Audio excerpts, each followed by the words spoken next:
سلام خدمت همه دوستان عزیز، خصوص همکاران گرامی. دوستان امروز یه سمند پیش مراجعه کرد، از عقبش یه صدایی میومد، صدای بربرین ژامون میداد. ما بربرین ژامون ها رو براش باز کردیم، دیدیم که بربرین ژامون خورد کرده، خود ژامون رو خراب کرده، خط برداشته، میل ژامون ها رو خراب کرده.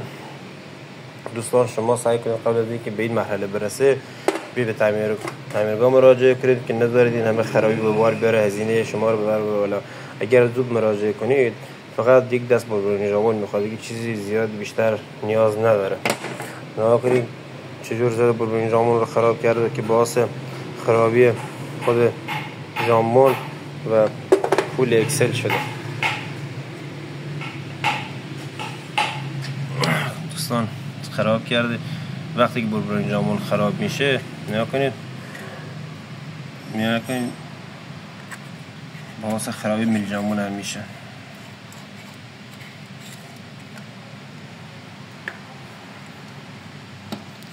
لنت های عقبش هم همینجور خراب کرده. فنر مال لنت عقب هم شکسته، ریگلاژ رو خراب کرده.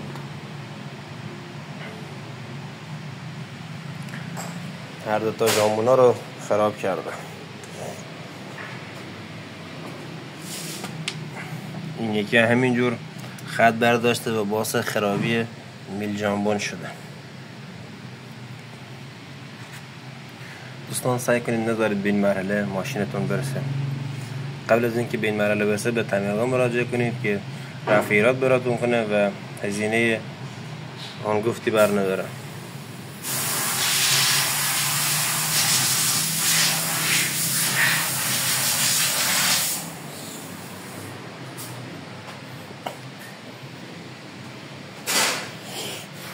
این هم ساچمای بربرین ژامون است که خورد کرده و خراب کرده.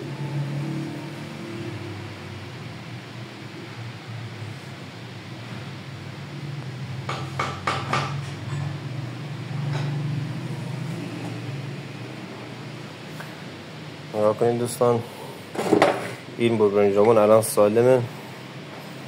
فکر کنید چقدر با خرابی با بربرین ژامون خراب کار کرده که به این مرحله رسیده، زده کل اکسل عقب رو خراب کرده. حتی از بس چرخش کج بوده، لاستیک سایه هم که درست کرده زده بربرین چرخ عقب رو هم خراب کرده. الان از بربرین چرخ عقبش هم صدا میاد.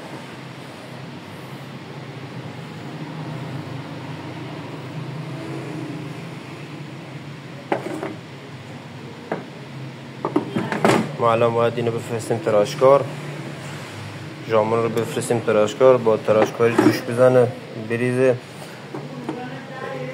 خرابی رو بگیره و دوباره از نو براش ببنده. نگاه کنید جور خراب کرده. اینجای میل ژامونه بیش از حد خراب شده و به میل ژامون رسیده و خراب کرده.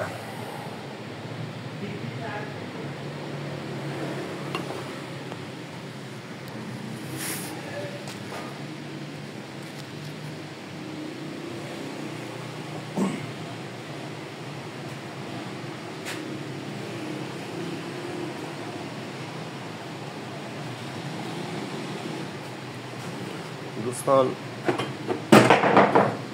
ما اون قسمت چرخ صندوق راننده شاگرد رو که باز کردین فقط بربرینگاش خراب بود. سعی کنید حتما اگر خواستین این موقع عوض کنید چسب بزنید پشت بربرینگا رو که آب دسترسی به داخل ژامون به بربرینگا نداشته باشه که عمر بیشتری درست کنن. و حتما از بربرین ژامون ایساکو شرکتی استفاده کنید. و جز این هر بربرین ژامونی بندازین براتون جوابگو نیست. یادتون باشه که حتما چسب بزنید، همین طرف همون طرف رو چسب بزنید که با خیال راحت بتونید ماشینتون رو ببندید. این لنت هم باید عوض بشه. خلاصه نذاریم به این مرحله برسه. دوستان لطفا حمایت بکنید،